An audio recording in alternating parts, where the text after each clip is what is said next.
السلام عليكم، ازيكم يا شباب؟ نبدأ كده بالنسبة لأول مادة الكيمياء. نقول كل حاجة عنها إن شاء الله، ازاي تراجعها صح، مين المدرسين اللي كويسين تراجع معاهم وكمان بيحلوا الشوامل بدري، ومين اللي بيأخروا الشوامل بيحلوا الشوامل مؤخر، ايه هي أهم الكتب وأقرب الكتب للامتحان فيها، وكمان كتاب المفاهيم مهم فيها تصوروا من دلوقتي ولا لأ، وكمان نكلمك كده على النماذج الاسترشادية اللي نزل صعب فبالتالي الامتحان هيكون صعب ولا لأ، وأقول لك تعمل ايه في المعادلات والمسائل. فإن شاء الله يعني الفيديو ده كده يكون بمثابة مرجع ليك في كل حاجة في الكيمياء، ما تحتاجش أي حاجة بعده تاني. فبالله عليك ما تعتبرش ان ده مجرد فيديو ودول 10 دقايق ضايعين من حياتك. هات كده كشكول واكتب بجد ورايا كده الكام حاجه اللي انا هقولهم دول، عشان ان شاء الله ما ترجعش لحاجه تانيه في الكيمياء. وطبعا ما تنساش اللايك والاشتراك في القناه وتفعل زر الجرس، وكمان تعمل لايك عشان الفيديو يوصل لغيرك ويستفيد زيك ان شاء الله. بص يا عم، نبدا باول حاجه ازاي تراجعها صح. بص يا عم، ان شاء الله انت في خلال اسبوعين مثلا هتكون خلصت الكيمياء ان شاء الله، اسبوعين ثلاثه المهم ان انت هتكون خلصتها الفتره دي. فانت تراجعها ازاي؟ اول حاجه لازم تبدا تراجعها فيها العضويه. ليه بقى؟ العضويه عليها 22 درجه، الفصل الثالث والرابع عليهم مثلا 10 درجات 11 درجه، الاول والثاني 8 او 9 درجات. فانت ما تروحش تبدا بقى بالباب الاول وتفضل تعزق فيه كده وتفضل قاعد لي فيه مثلا بالاسبوعين بتراجع فيه، فانت كده ماشي غلط. فانت غالبكم بياخد العضويه في الاخر، فانت اول ما تخلص العضويه عشان ما تنساهاش ابدا بيها مراجعه. هتبدا مراجعه ازاي؟ بص يا عم، حاجتين. لو انت فاكر العضويه والحمد لله انت مخلصها والدنيا تمام، بس ناقص مثلا اسئله، في فيديو كده لمستر محمد عبد الجواد كان حل فيه اسئله كتيره على العضويه، خش انت اسمعه هتلاقيه بيحل فيه افكار كتيره ده انت هتستفاد بيها. طب لا والله يا عم، ده انا ناسي العضويه اصلا ومش فاكرها وحاسس ان انا محتاج ان انا اسمع فيها فيديو، في فيديو لمستر عمرو الصيفي كده كان شارح فيه العضويه واعتقد في 5 ساعات، فانت قسمه مثلا على يومين ولا حاجه واسمعه. بجد في خلال يوم يومين هتلاقي نفسك خلصت العضويه. الهدف طبعا من الحاجه دي ان انت تكون ان شاء الله ضمنت مثلا 22 درجه بتاع العضويه. واعمل كده بجد في كل باب، كل باب يكون قدامك حاجتين، تمسك الباب تراجعه انت مع نفسك، لو افتكرت وقلت الدنيا ماشيه معاك تمام خلاص حلو، وادخل اسمع كده شويه حل اسئله من مستر محمد عبد الجواد على الفصل ده بحيث ان انت تلم الدنيا فيه. طيب لو انا مش فاكره برضه زي ما قلت لك هتلاقي مستر عمرو الصيفي كل باب كده في ساعتين ثلاثه ولا حاجه، والحمد لله خلصته. وبص بقى بالله عليك بلاش فكره انك تقعد تجيب لي كده فيديو بتاع مراجعه على الباب بال10 وال 12 13 ساعه والكلام ده، انت كده بتضيع وقتك وهتخلص مراجعه الكيمياء على شهر 12 الجاي ان شاء الله. هو انت تمسك الباب هتلاقي نفسك افتكرته ان شاء الله ادم كنت مذاكره قبل كده. لو الدنيا عصلجت معاك فيديو ساعتين ثلاثه خلصت الباب، مش تقعد بقى زي ما قلت كده ب10 ساعات قدام فيديو وخلاص. طيب دلوقتي هقول لك الحل بتاع كل يعتبر مشكله انا متاكد انها هتقابلكم الفتره دي. العضويه، المسائل، المعادلات. العضويه ملهاش حل غير التكرار والحفظ. بص، التكرار والحفظ والحل بتاع الاسئله مربوطه ببعضها.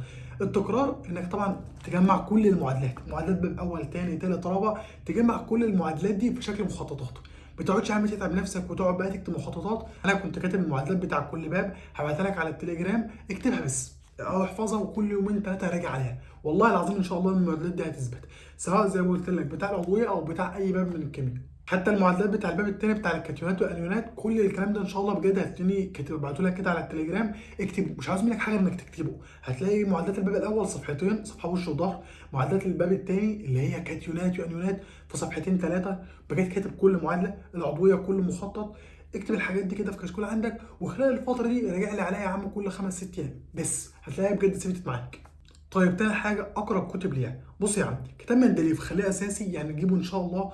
تاني حاجه كتاب التفوق او كتاب مثلا ممكن اي كتاب غير التفوق تاني، ممكن الوافي، ممكن الايزو، في كذا كتاب حلو، ولكن خلي اساسي مندليف معاك. هتقول طب وكتاب الامتحان؟ كتاب الامتحان سنه بيكون حلو في الكيمياء وسنه لا، فما تشغلش بالك وما تجيبوش عشان بجد احيانا بيزيط واحيانا حلو واحيانا لا.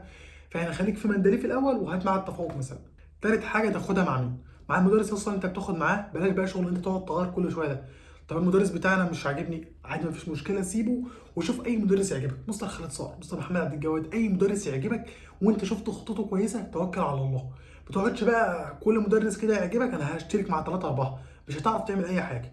لو المدرس اللي انت بتاخد معاه في السنتر كويس كمل معاه وان شاء الله هتجيب نفس الدرجه عادي بتاع اللي بياخد اونلاين، يعني الدنيا تمام ان شاء الله يعني. ولكن بالله عليك بلاش تقعد تسلم دماغك كده لمدرس 100%، عشان معظم المدرسين بتاع الاونلاين بيفضلوا سايبين الشوامل لحد شهر 7 بيحلوها بعد الامتحانات، مش عارف ليه بيأخروا قوي في حل الشوامل. فانت لقيت المدرس هاخد مع واحد اونلاين ولقيت الدنيا كده او سنتر مثلا ولقيته هيأخر في حل الشوامل، لا يا حبيب قلبي خليك انسان ناضج واعي كده، مش محتاج حد يقول لك. امسك انت الشوامل بعد اسبوعين ثلاثه من المراجعه وحلها.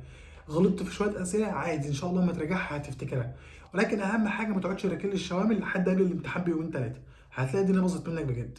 رابع حاجه بقى كتاب المفاهيم، مهم فيها ولا اي كلام؟ لا مهم فيها. كتاب المفاهيم في الكيمياء هو اجمد كتاب مفاهيم هتشوفه بجد في اي ماده. ليه بقى؟ كاتب لك كل المعادلات، لازم تحفظها طبعا في كل الحالات، لان هتلاقي كل معادله مرميه هنا وهنا، فانت تقعد تدور بقى على كل معادله، هتاخد اسبوع في حل الامتحان، فلازم تكون حافظ المعادلات. فانت تطبعه من دلوقتي، على الاقل اتعود كده على مكان المعادلات، بحيث لو اتزنقت في معادله او هكذا هتلاقي فيه بجد معلومات كتيره بتفيدك في الامتحان. مش عايز اقول لك اقسم بالله ممكن تحل اسئله منه، بجد اسئله كده في الامتحان هتلاقي اجابتها موجوده في كتاب المفاهيم. فاطبعه من دلوقتي وتعود عليه، افهم الدنيا كده منه. طبعا انت احفظ وافهم واعمل كل حاجه بنفسك، ولكن خليها اداه مساعده معاك دلوقتي عشان تعرف تتعود عليه ان شاء الله. وبالمناسبه برضو يبقى اكتبوا لي في الكومنتات عاوزين الماده الجايه تكون ايه. ان شاء الله نقول كل حاجه عنها، يعني زي الكيمياء كده بالظبط. اخيرا بقى بالنسبه للنماذج الاسترشاديه اللي نزلت للكيمياء وان هي صعبه وكده، هل ده بيقول ان الامتحان هيكون صعب؟ مش شرط، ولكن في نفس الوقت النموذجين اللي نزلوا بتاع الكيمياء دول ادام فيهم افكار، فانت امسكهم ادعوكم بجد يعني. كل سؤال فصفصه، سهل صعب اقعد فصفصه كده بجد، بحيث ان السؤال ده لو جالك، لو اتشقلب في السؤال ده بعد كده تعرف تحله ان شاء الله. ومع ان النموذج الاسترشادي ده صعب، فممكن امتحان اخر السنه مش صعب ولكن هيكون فيه افكار. فانت نفسك اتعود من دلوقتي لحد ان شاء الله اخر السنه، اتعود من دلوقتي كده على الافكار، حل كتاب واتنين، اكتفي يا عم بكتابين بس، افهم كل فكره فيهم كويس، وان شاء الله بجد الامتحان هتلاقيه كويس. وبس اتمنى بجد تكون كده كتبت كل حاجه، والفيديو ما يكونش طول مني.